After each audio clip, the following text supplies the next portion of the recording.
Well, hey guys, and welcome back to the channel. Today is going to be my first video of 2024. I hope you guys have had a great new year and you got some good stuff on your layout that you can work on for Christmas, And my first video of 2024 is going to be a roster update for you guys who've been following the channel for a while. I know I haven't done one for a while, so I figured this would be a great time with the new year, kind of show off kind of what I've acclaimed for my collection, guys, and I hope you guys enjoy. So we're going to start this one off with most of my Athearn Genesis locomotives. The first locomotive we have here is an SD70AH by Athearn Genesis. It's a Union Pacific number 9069. It's a great runner. All the LEDs, sound, and everything came like that from the factory. Got it to show one of probably my best runners out of my engines, and overall it's a great unit. I just enjoy having it in my collection. The second unit we're going to take a look at is this Southern Pacific ES44 AC number 777. It is a fantasy scheme that Athearn Genesis released, and again, got this one at a train show for a super good bargain. Again, like I said before, it has factory installed DCC and sound, Tsunami 2, runs super good, even came with flashing ditch lights, which is a nice touch that I enjoy on the model. And it, again, just like a 9069, it runs super well on the layout.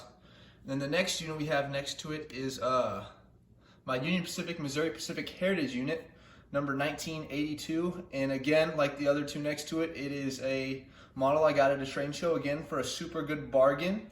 And I really enjoy running this unit. It looks really good, especially when I can run it with these other two Heritage units I have, which I'll talk about later. Again, it came with factory installed DCC and Tsunami 2 sound. Runs super good, and just another great engine that I'm happy to have in my collection. Now, these other two units next to it, I'm actually going to talk about together, as when I actually bought these, I bought both of these in a pair at a train show, and one guy, separately they weren't a great price, but then when I was bargaining with the guy, he was willing to lower the price a little bit, and I figured it was a good deal, so I was going to go ahead and pick them up. They both came to me stock with just DCC ready, so I've already installed DCC and Tsunami 2 into my Denver Rio Grande number 1989 unit, and it's fully ready to go. All I need to do is just hook up the wires for the lights and the ditch lights, and then it's going to be fully operational, ready to go, and it'll have its service, and I'll put the couplers right back on it.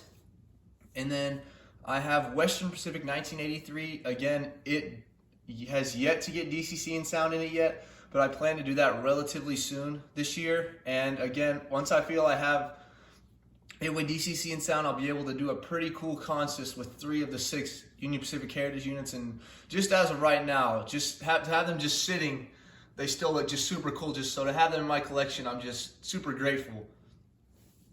And the next unit I have next to those 3 Heritage units is a Santa Fe FP45. Now, this was actually my first Athearn Genesis locomotive I ever got, and when I had it, I don't think I really ran any other locomotive when I first got it, because I was just blown away at how these Athearn Genesis models are compared to at the time what I had.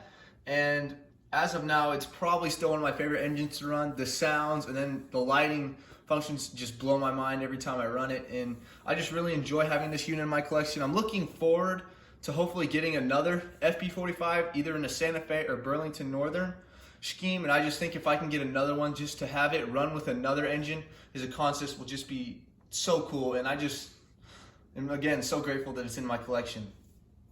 Now, these other 2 units I have next to it are Walther's mainline engines, and I'm going to move the camera real fast for you guys so you can get a better look at these other engines. So these other 2 engines I have next to it are both Walther's mainline ES44 ACs. Now, this first one I got when Walther's released the first run of the ES44 ACs. In about, I want to say 2018 was when I first picked up the City Rail one, and it is number 1317, and it came factory installed with DCC and sound. It's got ESU sound in it, and it sounds really good and runs super great. The only critique I have about it that I need to do is install LED ditch lights rather than the ones that came from the factory. But the one next to it, 7054, it's in a couple of the later runs, and it does have LEDs installed in the ditch lights and stuff, so it looks a lot better. I've also installed my own, goodness, my mind's blanking. You guys are going to tell me what these are in the comments, I just know it. These things at the bottom that go into the trucks, I installed those, got some Details West parts from those, and installed those on both of the engines. I think it makes them look a heck of a lot better and a lot more realistic when they run.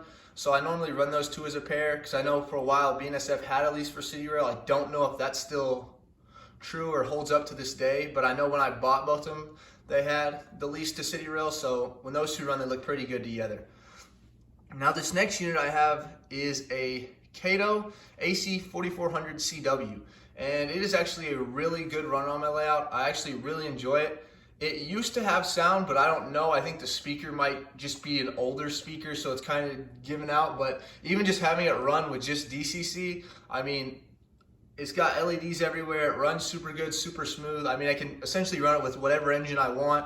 It's pretty good and pretty easy to speed match and stuff, and it's got about everything I'd want in a good engine that's just going to have DCC, so it's a pretty smooth runner. So for it just being DC and not DCC in sound, I really enjoy that Locomotive being on my layout. And this next unit we have is a U30-7, or excuse me, a U30C.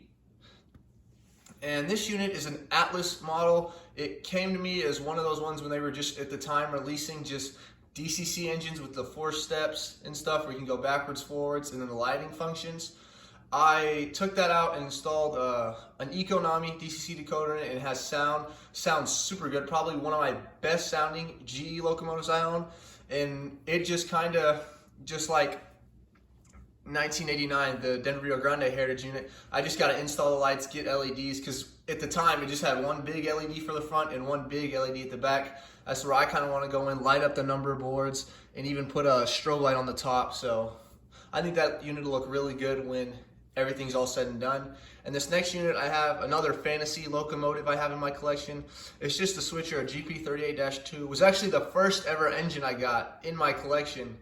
And I just really enjoy it being in my collection. Just put some Frisco decals on there because it's a predecessor of BNSF, which is kind of what my preferred railroad. So I try to get most of my stuff to BNSF or Union Pacific, mostly just modern stuff. It's kind of what I run. So just slap some Frisco decals on there, made it a little heritage switcher. And it, for doing just what it really does, just switching it mainly in the yard, doesn't really go on the main line much, but just to switch, it's just a really nice unit. I enjoy it, and just painted up the handrails and stuff. And another engine I just really enjoy it being in my collection. And yeah, guys, that's gonna about wrap it up for this video. I thank you guys for watching, and I just want to say I'm just thankful and so blessed to have all these great engines in my collection. And if you guys have any questions about any of the units, just put them in the comments and let me know. I try to answer about every comment I get. So again, yeah, just thanks for watching, guys. Just make sure you like the video and subscribe.